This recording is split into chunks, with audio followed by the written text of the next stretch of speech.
আসসালামু আলাইকুম। ছোটবেলা থেকে আমরা সবাই শুনে এসেছি পাকিস্তানিরা এই দেশের 2 লাখ নারীকে লাগিয়ে গিয়েছিল। সেই লাগানোর প্রেক্ষিতে যে সন্তান পয়দা হুয়া তারা বড় হয়ে ছাত্রলীগ, যুবলীগ, আওয়ামী লীগ হুয়া, তার সাথে কিছু প্রথম আলো হুয়া, ডেইলি স্টার হুয়া, উদিচি হুয়া, ছায়ানট হুয়া, তারপরে প্রশিকা হুয়া, এই এটার নাম কি, সিপিবি হুয়া, এরকম অনেক হুয়া, প্রচুর হুয়া। ওরা একজন নারীকে 80 বার ধর্ষণ করেছে একদিনে। 80 বার একজন নারীকে ধর্ষণ করেছে, তাও মরে নেই, বেঁচে আছে। বিডি নিউজ 24 26 তারিখকে সামনে রেখে 25 তারিখে এই শালাকটা আমি চিনি না, 26 তারিখে এটা পাবলিশ করা হয়েছে। এই রাইটারে চিনি না আমি, সাংবাদিক এটা কলাম লিখেছে।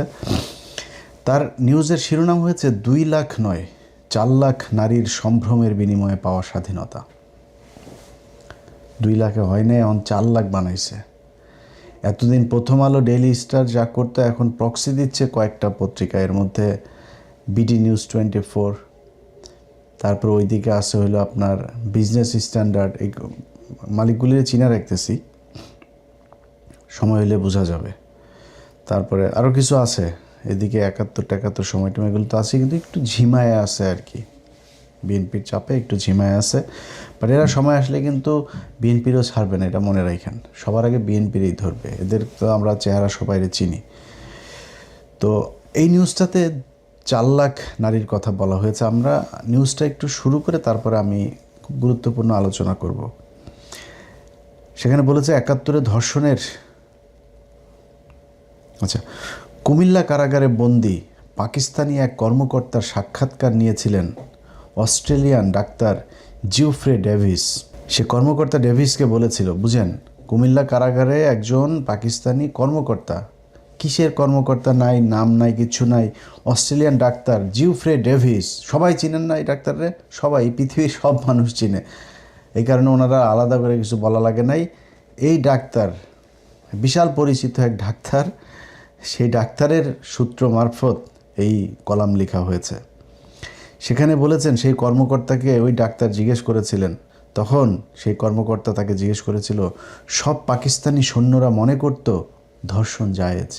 তারা টিক্কা খানের কাছ থেকে এ বিষয়ে স্পষ্ট নির্দেশ পেয়েছিল যে যত পারো ধর্ষণ করো, যেহেতু একজন ভালো মুসলমান কখনো তার বাবার বিরুদ্ধে লড়বে না, ফলে যত বেশি সম্ভব বাংলাদেশি নারীদেরকে গর্ভবতী করো।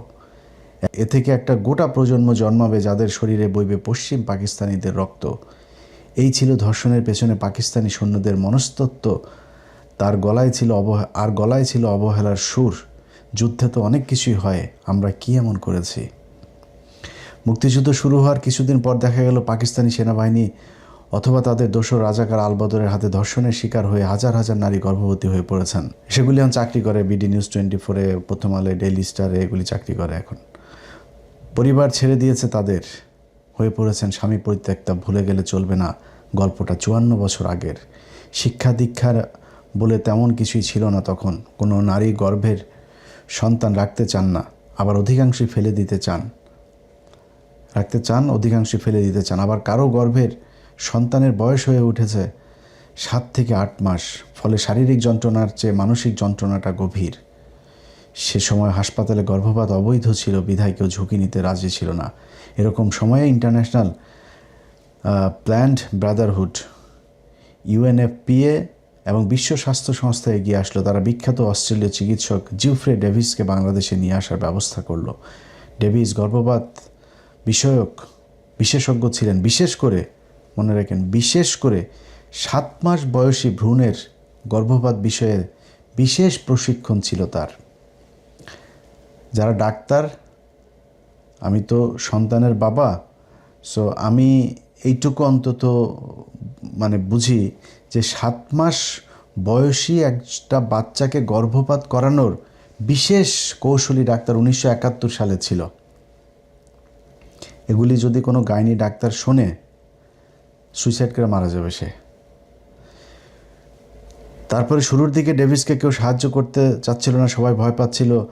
এরপরে তিনি হঠাৎ করেই বাংলাদেশের প্রবাসী সরকারের সহায়তায় তাদের চিঠি দিয়ে তারপরে অথরিটি দেয়। কিছুদিন যেতেই শত শত মেয়ে আসতে শুরু করলো তার কাছে, যাদের সবার গর্বে যুদ্ধ শিশু। ডেভিস একা হাঁপিয়ে উঠলেন। এত নারী ধর্ষণের শিকার হয়েছে যে তার একার পক্ষে সামাল দেওয়া মুশকিল। তিনি একটা বুদ্ধি বের করলেন, ঢাকা ও ঢাকার বাইরের স্বাস্থ্যকর্মীদেরকে প্রশিক্ষণ দেওয়া শুরু করলেন। একই সঙ্গে গর্ভপাতের কাজও চলতে থাকলো। এক শহরে কাজ শেষ হলে আরেক শহরে চলে যান তারা। ঢাকায় প্রতিদিন গড়ে 100 মেয়ের গর্ভপাত করেছে তার টিম। বুঝছেন, ঢাকায় প্রতিদিন গড়ে তার টিম 100 করেছে। ঢাকার বাইরেও এই সংখ্যাটা কাছাকাছি। প্রক্রিয়া তেমন কঠিন ছিল না। ধর্ষণের শিকার নারীরা এসে একটা কাগজে সই করে দিতেন। সে কাগজ কই?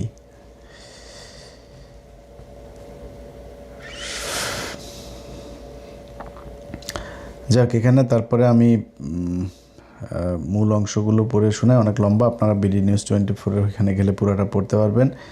তিনি বলেছিলেন, পাকিস্তানিরা প্রথমে বোমা মেরে চরম নৈরাজ্য সৃষ্টি করত। এরপর সেখানে সব মানুষেরা জড়ো করা হতো। নিতান্ত শিশু বাদে বাকিদেরকে আলাদা করে ফেলা হতো।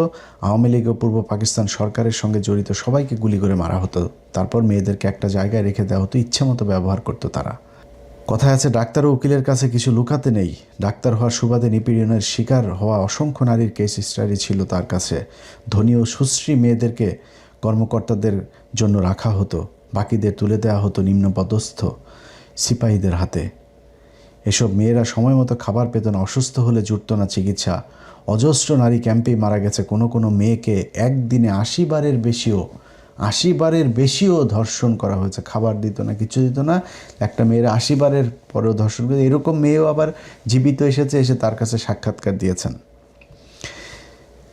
তিনি আরও বলেছেন, বাংলাদেশে যা ঘটেছে পৃথিবীর আর কোথাও আমি এরকম ঘটনা শুনিনি। এমন বিভীষিকাময়ের মধ্য দিয়ে মেয়েদেরকে যেতে হয়েছিল যে অনেকে নির্বাক হয়ে গিয়েছিল। বিশাল ব্যাপার। তো যাই হোক, এরকম অনেক লম্বা ফিরিস্তি 8 বছরের শিশু থেকে 75 বছরের বৃদ্ধাকে পর্যন্ত বর্বরতার ভেতর দিয়ে যেতে হয়েছে। তো তিনিই বলেছেন, বাংলাদেশে 2 লাখ না, বাংলাদেশে 4 লাখ শিশু মারা গিয়েছে, ধর্ষণের শিকার হয়েছে। আচ্ছা, এই বিডি নিউজ 24 মানুষ কিন্তু এখন প্রথম আলো, ডেইলি স্টার এগুলোরে কিন্তু আর এখন খায় না।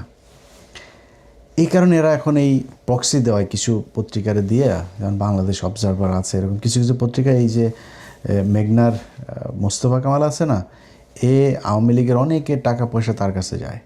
হইল গিয়া বিভিন্ন পত্রিকাগুলো কিনে নিচ্ছে, নানা জনের নাম দিয়ে কিনেছে। মূলত এই প্রথম আলো, তারপরে 71-এর মেঘনা, ওইদিকে আছে বিডি নিউজ 24, তারপর আরও কিছু পত্রিকা, টেলিভিশন, এরা এক হয়ে তারপরে কিছু প্রপাগান্ডা ছড়ায়। এখন প্রথম আলো, ডেইলি স্টারের দিন যেহেতু শেষ, এদের আগের মতো শিরোনাম লিখলেই আর আগের মতো মানুষ খায় না। ভবন পড়া গিয়েছে, সেইখানে পাবলিক হাহা রিয়েক্ট দেয়, গালাগালি দেয়। পত্রিকা, প্রথম আলোর মতো পত্রিকা কমেন্ট বন্ধ রেখে তারপরে তারা নিউজ দেয়। এই হইল অবস্থা। তাদের বাড়ি পুড়েছে কবে, সেগুলো তারা বসে বসে সুন্দর করে সাজিয়ে আবার ফের চিত্রকর্ম দিয়ে তারা মানুষকে দেখায়। এই হয়েছে প্রথম আলো, ডেইলি স্টারের দিনের মানে বেহাল দশা।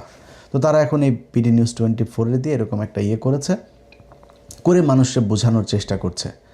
দেখেন ভাই, আমি 1971 সাল নিয়ে আপনাদের অনেক নিউজ করেছি, অনেক 15 মিনিটসের অনেকগুলো খুব মানে স্টাডি করা, একদম নথিপত্র দিয়ে তারপরে আপনাদেরকে দেখানো হয়েছে। তো সেইখানে আপনারা দেখেছেন আমি আমার নিজের কোনো বক্তব্য আপনাদেরকে শোনাই নেই। আমি যেসব বইগুলোর কথা বলেছি, বইয়ের পৃষ্ঠা নাম্বার পর্যন্ত আপনাদেরকে বলে দিয়েছি। সেখানে গিয়ে আপনারা দেখে এসেন যে কি বলা হয়েছে। এই যে 3 লাখ এবং 2 লাখ, এই গল্পের শুরু হলো শেখ মুজিব যেদিন পাকিস্তান থেকে লন্ডনে যায়। সেখানে সিরাজুর রহমান ছিল আপনার তখনকার বিবিসির সাংবাদিক। তো তখন তো সাংবাদিক অত ছিল না, এবং এই ধরনের সাংবাদিক তো তখন বিশাল, সবাই চিনে, বিশাল সম্মানিত সাংবাদিক। এবং এই সিরাজুর রহমান সাহেব উনি তখন কিন্তু শেখ মুজিবের প্রথম লন্ডনে গিয়ে তিনি সাংবাদিক হিসাবে তার নেয়। তো শেখ মুজিব তো কিছুই জানে না। আমরা ওই সিরাজুর রহমান সাহেবের বক্তব্যটা একটু শুনে তারপরে আমি আবার আমার বক্তব্য শুরু করি, তাহলে আপনাদের জন্য বুঝতে সুবিধা হবে। মানুষের অধিকার আদায়ের জন্য যিনি তৎপর ছিলেন, সেই মানুষটি যখন ছাড়া পেয়ে প্রথম বন্দি দশা থেকে ফেরত এলেন লন্ডনে, কেমন দেখেছেন তাকে? ওই যে একটু আগে বলছিলাম যে আমি বললাম উনি প্রেসিডেন্ট হয়েছেন, আমরা মানে উনি বললেন যে আমি আবার কিসের প্রেসিডেন্ট হলাম। আমি বললাম যে আপনি তো দেশে ছিলেন না মুজিব ভাই, আপনার নামে আমরা গোটা দেশকে একত্র করে ফেলেছি, এক করে ফেলেছি, আমরা দেশ স্বাধীন করে ফেলেছি। ইতিমধ্যে আরো লোকজন এলেন, জাকারিয়া খান চৌধুরী এলেন, তারপরে প্রফেসর সুরাইয়া খানম এলেন, এসে ওনাকে পা ছুঁয়ে সালাম করলেন। তো উনি সকল কেমন আছিস কেমন আছিস, উনি বললেন যে মুক্তিযুদ্ধ হলো কিভাবে হলো। তারপরে আমি বললাম যে কিভাবে হলো, উনি বললেন যে কত লোক মারা গেছে রে। আমি বললাম যে মারা গেছে তো কোনো হিসাব কেউ করেন নাই, তবে বিভিন্ন মিডিয়া থেকে ওই যে বিদেশি পত্রিকাগুলো যাচ্ছে, ভারতীয় সাংবাদিকরা খবর দিচ্ছেন, সব মিলে আমরা এখানে যে আন্দোলন করছি, আবু সাইদ চৌধুরীকেও আমরা বলেছি, সেই আমরা সাংবাদিকদের মোটামুটি বলেছি এই পর্যন্ত প্রায় 3 লাখ বাংলাদেশি মারা গেছে। যাই হোক, পরে উনি বলেছিলেন ডেভিড ফ্রস্টকে 3 মিলিয়ন। আমার মনে হয় যে লাখে এবং মিলিয়নে উনি তো একটু উদ্ভ্রান্ত ছিলেন, একটু ভ্যাবলা গোছের ছিলেন প্রায় বলতে গেলে। কেন কোন দিকে তাকাচ্ছেন কি ভাবছেন বোঝা যাচ্ছিল না। তো উনি ওইটা যে 3 মিলিয়ন বলে ফেলেছিলেন। দেখেন, সিরাজুর রহমান সাহেব নিজে স্বীকার করেন, তখনকার মানে প্রত্যক্ষদর্শী তিনি বলছেন যে এই 3 লাখকে সে 3 মিলিয়ন বানিয়ে, 3 লাখ এটা বিশাল বড় সংখ্যা, বিশাল বড়। 3 লাখ মানুষ যদি মারা যেয়ে থাকে তাহলে এটা বিশাল বড়। শেখ মুজিব জীবিত থাকা অবস্থায়, সরকার প্রধান থাকা অবস্থায়, স্বাধীন দেশে তিনি একটা কমিশন তৈরি করেছিলেন। সেই কমিশন সব মিলায় লোক পেয়েছিল 7-8 হাজার মানুষ মারা গিয়েছে। তিনি বলেছেন কমিশন বাদ দে, তাইলে এগুলি করেন নাই তিনি, আর এটা নিয়ে কোনো কাজ করে যান নাই। এখন আমাদের সামনে যেই চ্যালেঞ্জ, ধরেন আমি যে কথা আপনাকে বলছি, আমি তো অনেক উগ্র কথাবার্তা আমার মুখ দিয়ে বের হয়, আমি ধরেন মানে সবসময় নিজের মেজাজ কন্ট্রোল রাখতে পারি না, আমার দোষ আছে, আমার কথা আপনার বিশ্বাস করার দরকার নেই। আবার আমি কিন্তু বায়াসও হইতে পারি, আমি কট্টর জামাতের লোক হইতে পারি, কট্টর বিএনপির লোক হইতে পারি, কট্টর আওয়ামী বিরোধী, ইন্ডিয়া বিরোধী হইতে পারে, পাকিস্তানের পক্ষের লোক হইতে পারি, পাকিস্তানের এজেন্ট হইতে পারি না অনেক কিছু। আমার কথা বিশ্বাস করার দরকার নাই। আপনি নিজে প্রশ্ন করবেন যে বাংলাদেশে 30 লাখ মানুষ মারা গিয়েছে, 30 লাখ মানুষ যদি মারা যায়, 68,000 গ্রাম, এই 68,000 গ্রামেরে আপনি যদি 30 লাখ দিয়া ভাগ দেন, তাহলে প্রায় 45 জন করে মানুষ এক গ্রামে মারা যাবে। 2 লাখ নারীকে যদি ধর্ষণ করা হয়, 68,000কে দিয়ে যদি আপনি ভাগ দেন, এক এক গ্রামে 3 জন করে নারী পড়বে। আপনারা আমি একজন বিবেকবান, যার মস্তিষ্ক ঠিক আছে, পাগল না, উন্মাদ না, শিশু না, তাদের সবার কাছে আমি প্রশ্ন করলাম, ভাই কার গ্রামে 45 জন মানুষ মারা গিয়েছে আর কার গ্রামে 3 জন করে নারী?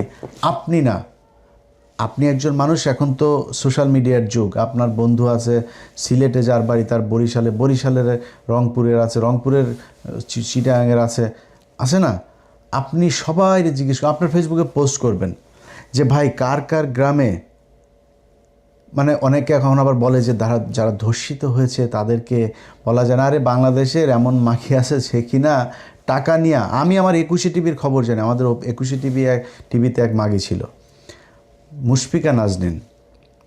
এই 12 ভাতারিরে জিনিস ভালো ছিল না, এই কারণে অবশ্য ওই কাজ করার লোক ছিল না তেমন, কিন্তু গণজাগরণ মঞ্চের বিশাল কর্মী।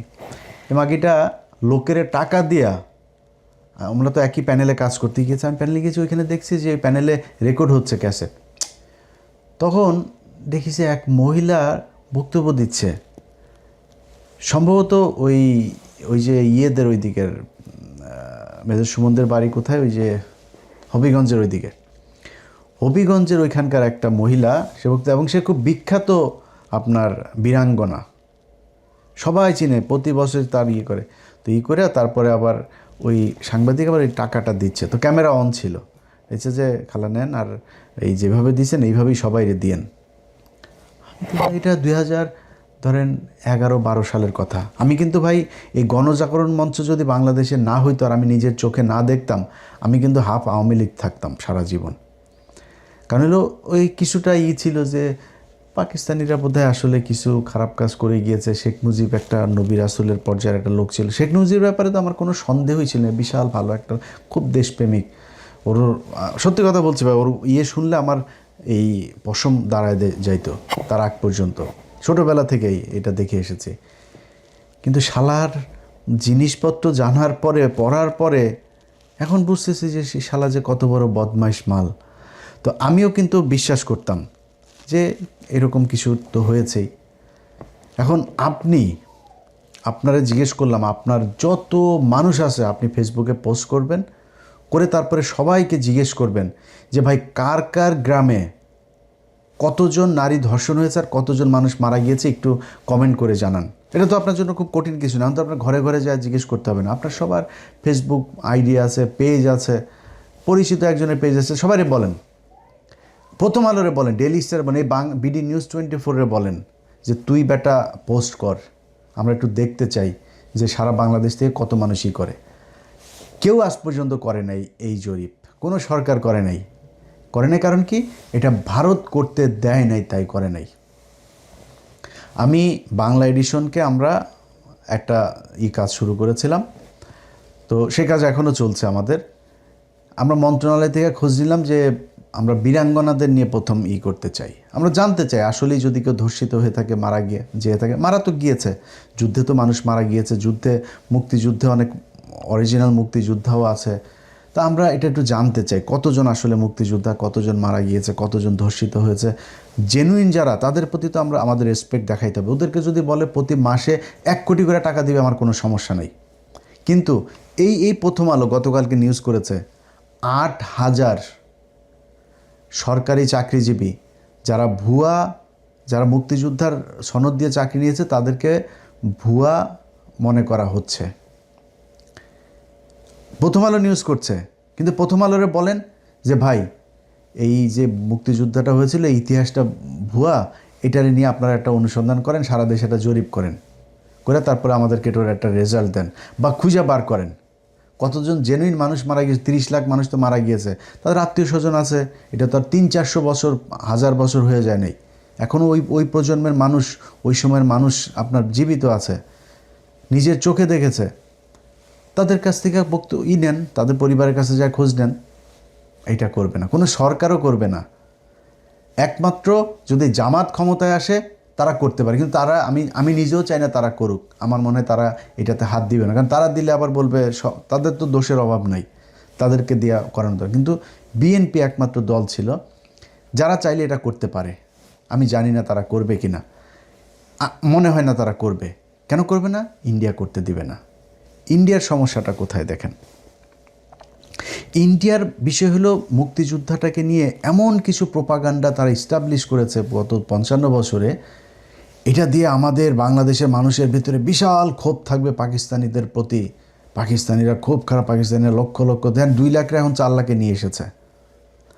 তো আমি বাংলা এডিশন থেকে শুরু করার পরে আমরা কয়েকজন নারীর বক্তব্য নিলাম। ঢাকা ডিভিশনে মুক্তিযুদ্ধ মন্ত্রণালয়ের হিসেব অনুযায়ী 69 জন ধর্ষিতা হয়েছে। সারা বাংলাদেশে ধর্ষণের শিকার হইল, বীরাঙ্গনা হইল 523 জন। কতজন? 523 জন। আমরা যেটা ছোটোবেলা থেকে শুনেছি 2 লক্ষ মা বোনের সেটা মেরে তারপরে পাকিস্তানিরা এই করছে, শুনছি না এগুলো শুনে এসছি। কেউ তো হয় না, এই কারণে বকাটা দিলাম, আর কেউ গায়ে নিয়েন না। যদি হয়ে থাকে, কেউ যদি পেয়ে থাকেন আমার জানায়েন, আমি তার রেসপেক্ট জানাবো। আমি প্রয়োজনে মানে এটার জন্য সারা জীবন তার জন্য আমার ইনকামের একটা অংশ আমি তারে দিয়ে দেব, যে সে দেশের জন্য সে এই সম্ভ্রম হারিয়েছে, যদি কেউ থেকে থাকে। যত তারকা বীরাঙ্গনা দেখেন না, ওইটা আরও বেশি চাউরা দেখবেন।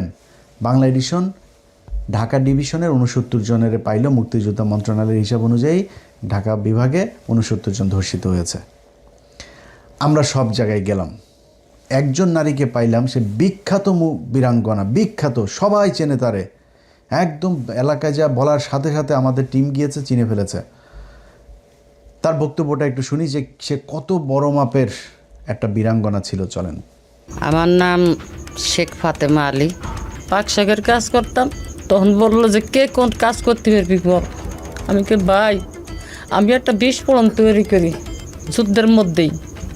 তখন আমি কি করলাম, একটা পাঁচফোড়ন তৈরি করলাম, কিছু ছাই, তামুকের ফাঁকি, মরিচের ফাঁকি দিয়ে ছোট্ট ছোট্ট করে গোল্লা বানাইয়া এক একজনের হাতে দিতাম। অনেক মানুষ ছিল, এদেরকে হাতে দিতাম, ওরা গাছের আগায় আগায় থাকতো। যখন ওইটা যে তখন পড়তো, তখন ওরা আসলে ভরা, ছিঁড়ে মারলে ভরা, ওকে নাক মুখ চোখ মুখ কানা হয়ে যেত গা। তখন ওদের অস্ত্র মস্ত্র আমরা চিনে এনে মুক্তিযোদ্ধাদেরকে দিতাম। বহু অপারেশন করছি আমরা নিজের হাতে, না হইলে কমসে কম আমার এই হাত দেয়, না হইলে 2 থেকে 500 আমি মারছি। আমি 11 জনের জীবিত অবস্থায় তাদের পুরুষঙ্গ কেটে লেছিলাম কাঁচি দিয়া, বব কাঁচি দিয়ে কাইটটা আমি টাকি মাছের মতন সুটকি দিছিলাম। চিন্তা করছেন কত বড় মাপের একজন মুক্তিযোদ্ধা, 300-400-500 আর্মিরে সে একলা মেরে ফেলছে। তার উপরে আবার 13টার নুনু কাইটা শুটকি বানায় রাখছে, আবার বিস্ফোরণ বানিয়েছে, আটা ময়দা সুজি দিয়ে হালুয়া তো বিস্ফোরণ বানিয়েছে। ওই বিস্ফোরণ দিয়ে 400-500 আর্মি মেরেছে সে। এই মহিলারে দেখে আজকে 2026 সাল, 1971 সালে যুদ্ধ হয়েছে, ওইদিকে 30, এদিকে 26, 56 বছর। ওই সময় যদি কেউ ধর্ষিতা হইতে হয়, ধর্ষিত ধরেন 3 বছরের মেয়েও তো ধর্ষিত হয় এখন, আমরা অ্যাবসেন্ট ফাইল দেখেছি, তো এরকম অনেক কিছু তো দেখি দুনিয়ায় হইতে পারে। কিন্তু অ্যাটলিস্ট তার তো ধরেন এই মানুষ যদি মারতে, সে যেটা বলছে বিস্ফোরণ বানিয়েছে, আবার 500-রে মেরেছে, আবার নুনু কেটেছে 13 জন, এইটা যদি করতে হয়, ধর্ষিত 3 বছরের 1 বছরের মেয়ে হইতে পারে, কিন্তু এইটা যদি হইতে হয় তার বয়স মিনিমাম 15 ছিল, মিনিমাম। তাহলে ওইদিকে 15 হইতে হবে, আর এই যে 30 আর এইদিকে হলো 26, 56 আর 15 যদি হয়, তাহলে ধরেন 70 বছর তার বয়স। এই মহিলারা দেখে কি আপনাদের 70 বছর মনে হয়েছে? আমাদেরও মনে হয় নাই। তার কাছে আমরা তার ভোটার আইডি কার্ড চেয়েছিলাম। আপনার তো জাতীয় নিবন্ধন পত্র ইয়েটা আছে, কার্ডটা, ওইটা একটু দেন। দেখেন সেই কার্ড দেওয়ার পরে তার বয়স কত দাঁড়ায়। 1950 সালে আমার জন্মগ্রহণ, আমি 1971 সনে, তখন আমার বয়স 20 থেকে 22। এই ঠিক করতে যে কত দেরি, আজকে 7 বছর ধরে আমি ঘুরতেছি। সে 13 জনের নুনু কাটছে, তার উপরে আবার 400 মানুষের বিস্ফোরণ বানায় মেরে ফেলছে। আরেক মাগির কাছে যায়, বীরাঙ্গনা মাগি, এ গোপালগঞ্জের। এর হইল গিয়া আওয়ামী লীগের লোকই ওইখানে বক্তব্য দিচ্ছে, তার প্রতিবেশী কয় ভাই ওই তো 71-এ ওর জন্মই হয় নাই, 71-এ জন্ম হয় নাই, ও পরে আওয়ামী লীগ নেতাদের সাথে ঢাকায় গিয়া খেলে, ওই লোক এটাই বলছে, ও যে খেলাধুলা করে তারপরে ও এই বীরাঙ্গনার কার্ড নিছে, মাসে মাসে 20,000 টাকা করে পায়। শুনেন। এখন তো সব ভুয়ো হয়েছে, আছে কিনা তা তো জানি না। ওর নাম লো এইটা হেলেনা, ওই যে মুক্তিযোদ্ধার চার দোকানদার যে মহিলা, ও কি বীরাঙ্গনা নাকি? 71 সালে জন্ম হইতো হয়নি। বীরাঙ্গনা বানায় রাখছে, ওরে বানায় রাখছে, ওই যে কয়জন নেতারা ওরে ঢাকা নিয়ে খেলাই টেলাইয়ে ওই ইয়ে করছে। আর আরও এক জায়গায় শোনেন, এই কেরানীগঞ্জে ঢাকার পাশেই এক মহিলার নাম দিয়েছে, গ্রামের নাম দিয়েছে, মহিলা তো নাই রে ভাই, ওইরকম ওই নামে, ওই পৃথিবীতে ওই নামে কোনো গ্রাম নাই। ওই এলাকার ইউনিয়ন চেয়ারম্যান যিনি, এলাকার মানুষ সবার কাছে জিজ্ঞেস করে আমরা খুব চেষ্টা করেছি তারা খুঁজে বার করতে। আমি আমার টিমরে বারবার না ভালো করে দেখেন, খোঁজ নিয়ে দেখেন, আবার ভুল হইলে হবে না, এটা কিন্তু খুব সেন্সিটিভ একটা ডকুমেন্টারি। দেখেন, শোনেন কি করে। আমার জানা মতো খয়েরগুলি নামে কোনো গ্রাম নাই, এবং রেহানা নামা বীরাঙ্গনা, যে রেহানা নামের যে বীরাঙ্গনাকে খুঁজছেন, আমার জানা মতো এই নামে কেউ নেই আমাদের এখানে। এখানে খয়েরগুলি নামে কোনো গ্রাম আছে? না। খয়েরগুলি নামে কোনো গ্রাম আছে? খয়ের? হ্যাঁ। আমার তো জানা মতো এরকম নাই। অনুপা পিতা হচ্ছে আমির আলী, চেনেন? না চিনি না। আপনার এই এলাকার মধ্যে কি বীরাঙ্গনা মুক্তিযোদ্ধা আছে নারী জানা মতে? না আমার জানা মতে নাই। হনুফা বেগম পিতা আমির আলী একজন বীরাঙ্গনা মুক্তিযোদ্ধা আছে, আপনি না, এদিকে আমার জানা মতো কোনো বীরাঙ্গনা নারী নাই। না না, ও নামে চিনি না, ও নামে আপনার থেকে শুনলাম আর শুনি নেই। ওখানে ওনাদেরকে আমি চিনি না। এখানে আমি দোকানদারি করে ঠিক আছে, কিন্তু এই নামে কেউ ছিল। ভাই এই হয়েছে আমাদের আসল ইতিহাস। আমরা ঢাকা ডিভিশনের 69 জনকে খুঁজে বের করার চেষ্টা করছি, একটা জেনুইন বীরাঙ্গনা আমরা খুঁজে পাই নাই। এখন আপনাদের মনে প্রশ্ন আসতে পারে, ভাই তাইলে এই যে এতদিন ধরে ইতিহাস এমনিতেই হয়ে গেল? প্রথম কথা হইলো এই যে শেখ মুজিব 3,03,000,000 এই যে বানায় যে সে একটা বলে আসে, মানে মনে আসছে একজন বলছে বলে দেন একটা কিছু যেহেতু করা হয়নি বলে দিয়েছে। আচ্ছা, এখন মূল কারিগরটা কারা, এইটা হইলো গিয়া আপনাকে বুঝতে হবে। দেখেন ইন্ডিয়া, আপনি যদি দেখেন ওদের এই যে ওদের বিভিন্ন জায়গায়, কাশ্মীরে দেখেন না, প্রতি 7 জনের পেছনে ওরা একজন করে এজেন্সির লোক ফিট করে রাখছে সেখানে, যেমন নড়াচড়া করতে না পারে। ওদের মিডিয়া কি পরিমাণে মিথ্যা কথা বলে এটা তো আপনারা দেখেছেন, এখন তো দেখছেন কিভাবে মিথ্যা কথা ওরা বলে। জীবনে ইভেন ওরা পাকিস্তানের সাথে যে যুদ্ধ করে এগুলোতে ওরা মিথ্যা কথা বলে। ওরা যে সিনেমা বানায় দেখেন না, এই সিনেমা বানায় মানুষের মানে আকৃষ্ট করা, কালচারালি একটা মানুষকে বায়াস করা, তাকে ইনফ্লুয়েন্স করা, এইটা ইন্ডিয়া বহু আগে থেকে শিখেছে। এইটা শিখে এই যে বাংলাদেশে দেখেন না, এই যে কাজী হায়াত, এই যে আওয়ামী দালাল, তারপরে এরকম কিছু লোকজন আছে যাদেরকে দিয়া খুব রসময় করে তারপরে কাহিনী তৈরি করেছে। ওই যে এক সিনেমায় দেখেছিলাম ছোটোবেলায়, মহিলা তার প্রতিবন্ধী বাচ্চা, সেই বাচ্চারে সে মেশিন গান হাতে দিয়ে বের করে দিয়েছে, আমার সিনেমার নাম মনে নেই, আর মুক্তিযোদ্ধাকে তার খাটের ওই কাঁথার ভেতরে শুয়ে দিয়ে ওই ঘরে এসে পালিয়েছে। পাকিস্তানি মিলিটারি পেছনে দৌড়ে এসছে, আসার পর ওর হাতে মেশিন গান দিয়েছে, প্রতিবন্ধী ছেলের হাতেও বের হয়েছে, সাথে সাথে ওরে গুলি করে ঝাঁঝরা করে তুই চলে গিয়েছে পাকিস্তানি। মানে দেখতে তো খুব চোখের মধুর লাগে। আরে বাবা কি, আরে ভাই কান্নাও করছি, এইগুলো দেখে কান্না করছি। কি সুন্দরভাবে আপনাকে বুঝাইছে ভাই। এই ভারত আমাদেরকে এইভাবে পাকিস্তানের সাথে একটা খারাপ সম্পর্ক তৈরি করে রাখার জন্য এই কাজগুলো করেছে। পাকিস্তানকে কিছু হইলেই বলা হয় পাকিস্তান আমাদেরকে বঞ্চিত করেছে, নিগৃহণের আমাদের 23 বছরের ইতিহাস, এরকম বক্তব্য শোনেন না। এই যে বক্তব্য, এই বক্তব্যগুলো ভারতের তৈরি। পাকিস্তান আমাদেরকে বিশাল আকারের বঞ্চনার শিকার করেছে। পাকিস্তানের যে কটা মিল, কল, কারখানা যা দিয়ে গিয়েছিল সব কটা এই স্বাধীন 55 বছরে আমরা আস্তে আস্তে সব বন্ধ করে দিয়েছি। এটাই হচ্ছে আমাদের বঞ্চনার পরে এখন উন্নত জীবন, বীরের জাতি আমরা এখন। এই পাকিস্তানের সাথে ধরেন কিছু এই কয়দিন আগে দেখলাম ওই যে ফজা পাগলা, এই শালা ভুয়া মুক্তিযোদ্ধা আরেকটা। এই ভুয়া মুক্তিযোদ্ধা ওই দিন বলতেছে আমাদেরকে সেনাবাহিনীতে যেতে দেয় নাই আমাদেরকে। শালা তুই সেনাবাহিনী হইতে পারবি? তো সেনাবাহিনী হওয়ার ক্ষমতা আছে, তুই কেমনে হবি সেনাবাহিনী?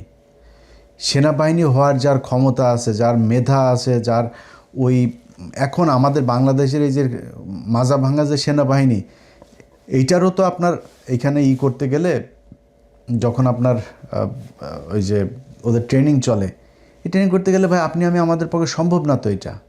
এটার জন্য আলাদা ওই মানুষ আছে, সেই তাদের ওই মেধা, ওই শারীরিক যোগ্যতা, শারীরিক উচ্চতা, সক্ষমতা, গঠন, গড়ন, মেধা সব কিছু থাকতে হবে। তো এগুলো ছাড়া তো আপনি পারবেন না। হঠাৎ করে আপনার সামনে একটা প্লাস্টিকের সাপ ফেলাই দেবে, জীবন্ত সাপ ফেলাই দেবে, আপনি আপনার মুভমেন্ট কি, আপনি রাতে ঘুমান কিভাবে, কোন দিকে ফিরা ঘুমান, উপর হইয়া ঘুমান কিনা, নাক ডাকেন কিনা, একটা সেনাবাহিনীর বহুত কিছু দেখে তারপরে সেনাবাহিনী অফিসার নিয়ে করা হয়।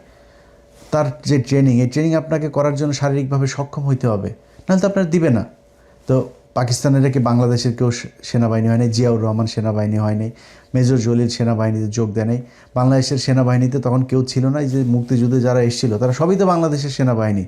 তো তারা হয় নাই, তারা কেমনে হইল, কিভাবে তারা করলো? এখন আজকে আপনারা সরাসরি আমি সব বর্তমান দিয়ে আপনাদেরকে উদাহরণ দিই, খুব ডিপে যায় আপনার ইতিহাস পড়ারও দরকার নেই, জানারও দরকার নেই, কারোর কথা বিশ্বাস করবেন না, এটা হইল কি আপনার মূল পয়েন্ট। এইটা কারোর কথা বিশ্বাস না করে আমার কথাগুলো শুনে আপনি নিজের পরীক্ষা করবেন। ধরেন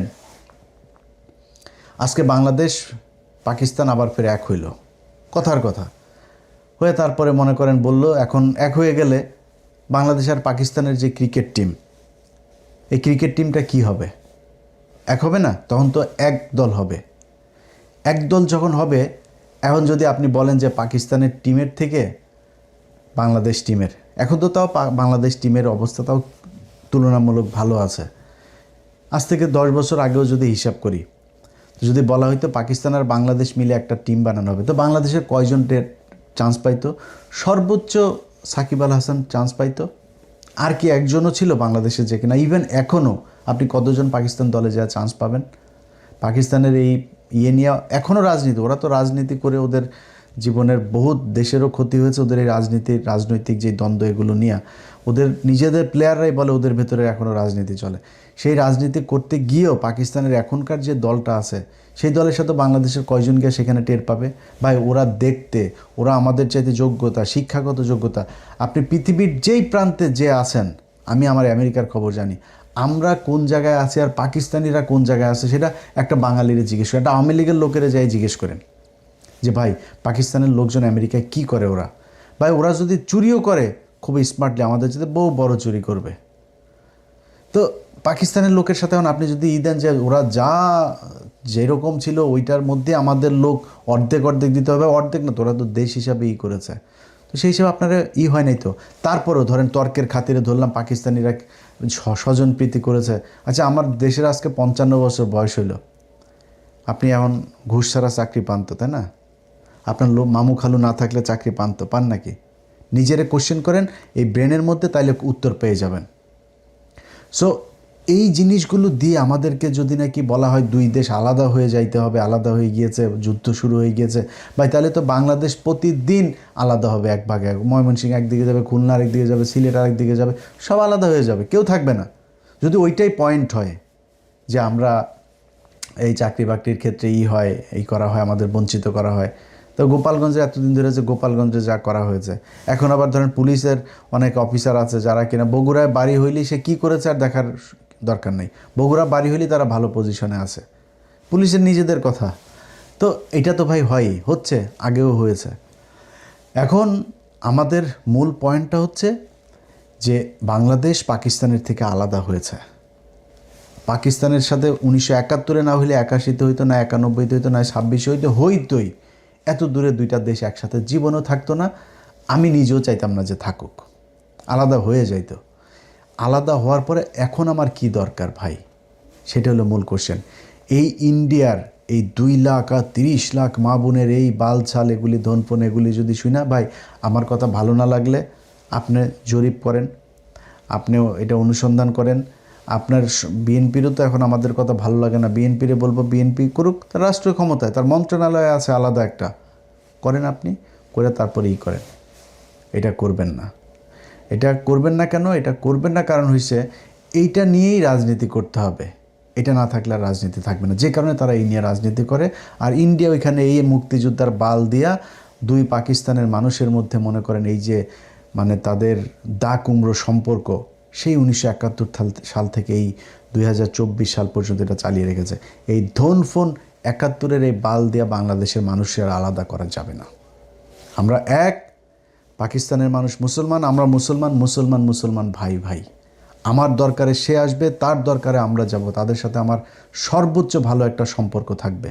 আজকে পাকিস্তানের আমরা মনে করি যে পাকিস্তানে মনে খালি কিছু মসজিদের মধ্যে বোম টোম পড়ে থাকে, এটাই পাকিস্তানে যায়েন, পাকিস্তানের যেসব ব্লগাররা গেছে তাদের কাছে, এখন পাকিস্তানের শত মানুষ ওইখানে ট্রিটমেন্টের জন্য যায়, আন্তর্জাতিক মানের হসপিটাল রয়েছে তাদের, করাচি, লাহোর, এইসব জায়গায় যায়েন।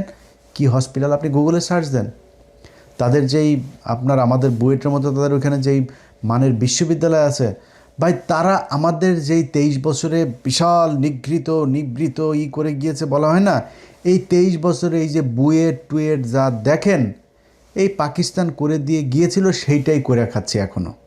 এই যে আজকের আর্মির যে না, আর্মির আমাদের যে ডিওএইচএস আছে না, এরা কি সুন্দর করে বাসা এইটাও পাকিস্তানের করা।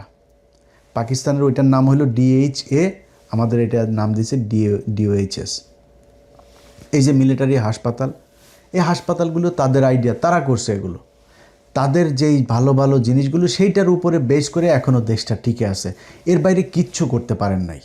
পাকিস্তানের সাথে আমাদের কোনো সমস্যা নাই, এবং পাকিস্তান যে এই যে 71 এই কাজগুলি করে নাই, এটা এই যারা বলে যে BD News 24, তারপরে যে প্রথম আলো, ডেইলি স্টার, টেলিস্টার যা যা আছে, এরা যে বলে না, এরাও কিন্তু জানে এটা যে বানানো। আপনি তার এই যে BD News 24 এই নিউজটা ভালো করে পড়লে দেখবেন যে রসালো এক উপন্যাস, সে একদম ভুয়া মিথ্যা কথা। 7 মাসের বাচ্চারা বলে গর্ভপাতের আবার বিশেষজ্ঞ সে ওই সময়ের। তো এই মিথ্যা কথাগুলো তারা কেন বলে? এগুলো বলার পিছনে একটা বিশাল স্বার্থগত কারণ আছে।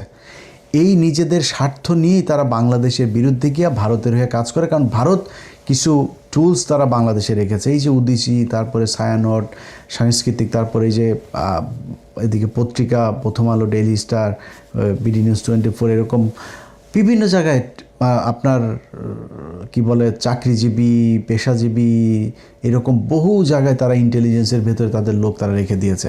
তাদের কাজ হলো খালি গুতাগুতি করে খালি পাকিস্তানের সাথে সম্পর্কটা খারাপ রাখবি, তোরা বাঙালি এনে পিসা মারবো, তোরে কিচ্ছু বলতে পারবে না, পাকিস্তানের কাছে যাইতে খাউমাউ করে কানতে যাইতে পারবে না, পাকিস্তান যেন তোরা সাহায্য করতে না আসে, তোর সাথে পাকিস্তানের সম্পর্ক ওই রকম বানায় রাখবো, এইটা ভারত চায়।